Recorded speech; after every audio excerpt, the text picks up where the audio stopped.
L'histoire de la mission. La mission que nos parents ont effectuée. Et je me suis rappelé de beaucoup de choses. Je me suis rappelé qu'il y a plus de 40 ans, dans un camp de jeunes, où j'étais parmi les responsables, le camp se déroulait à Lumbila. Un pasteur âgé s'est tenu debout pour prêcher. Et quand il a prêché, il a confirmé l'appel que Dieu avait mis dans mon cœur.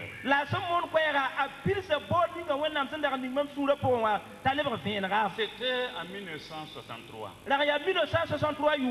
Et à partir de ce moment, je ne me possédais plus, je ne me commandais plus. Jusqu'au jour où j'ai dit au Seigneur, oui, merci d'avoir confirmé l'appel que tu avais mis dans mon cœur.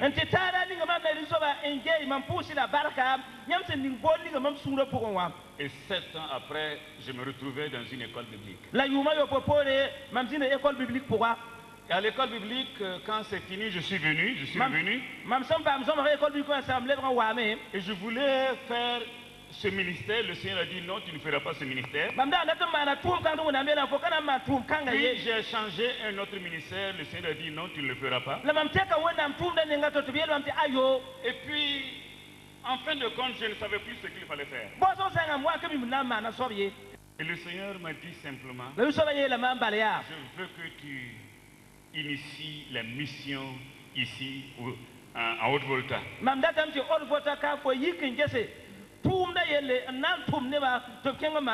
parlait de 1970. On ne connaissait pas, le Burkina Faso n'était pas encore là. Mais Dieu a béni ce travail.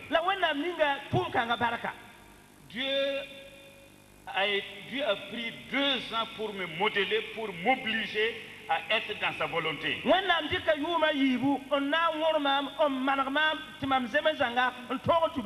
Mais Dieu a mis encore 8 ans pour convaincre nos leaders pour que la mission soit acceptée à l'échelle nationale.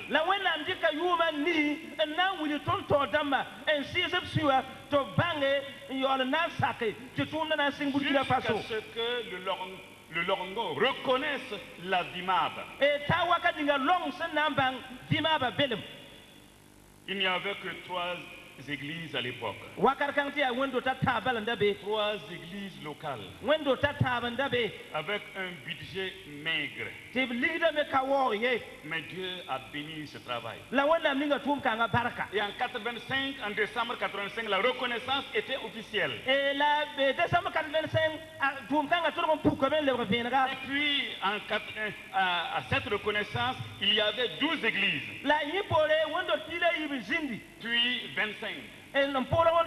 Puis 30. Puis jusqu'à 1000 aujourd'hui. Qui donnent de leur argent pour soutenir la mission. Nous avons une délégation du Niger ici. Et quand je pense de la délégation du Niger, je me rappelle de Nabatera.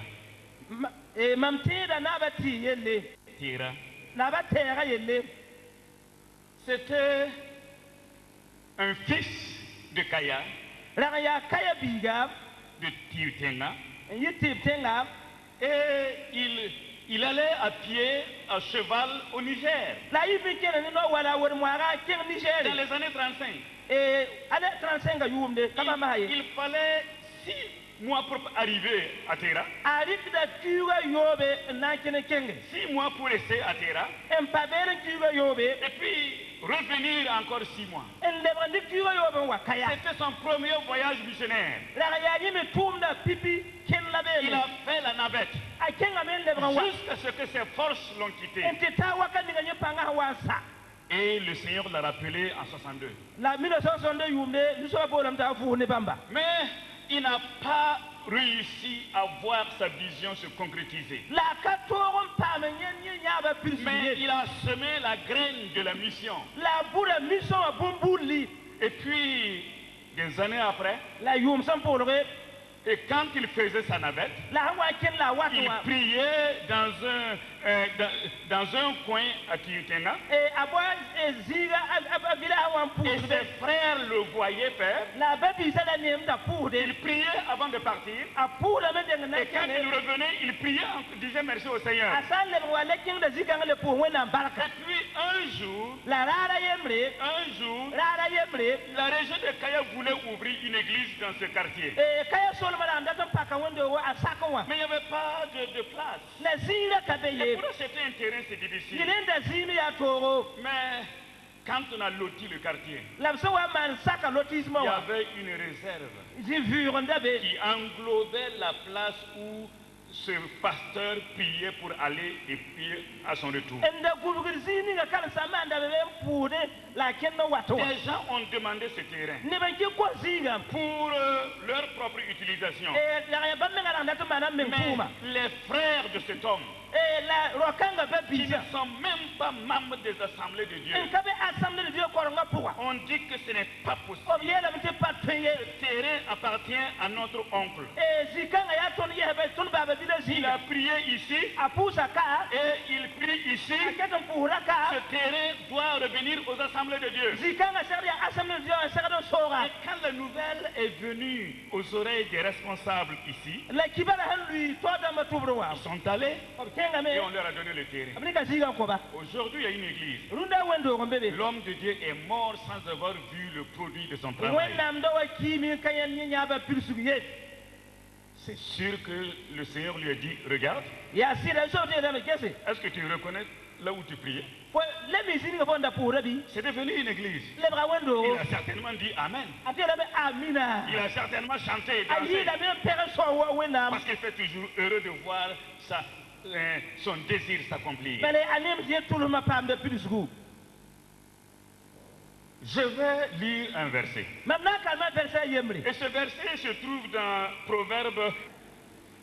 Proverbe 22, verset 6. Un seul verset.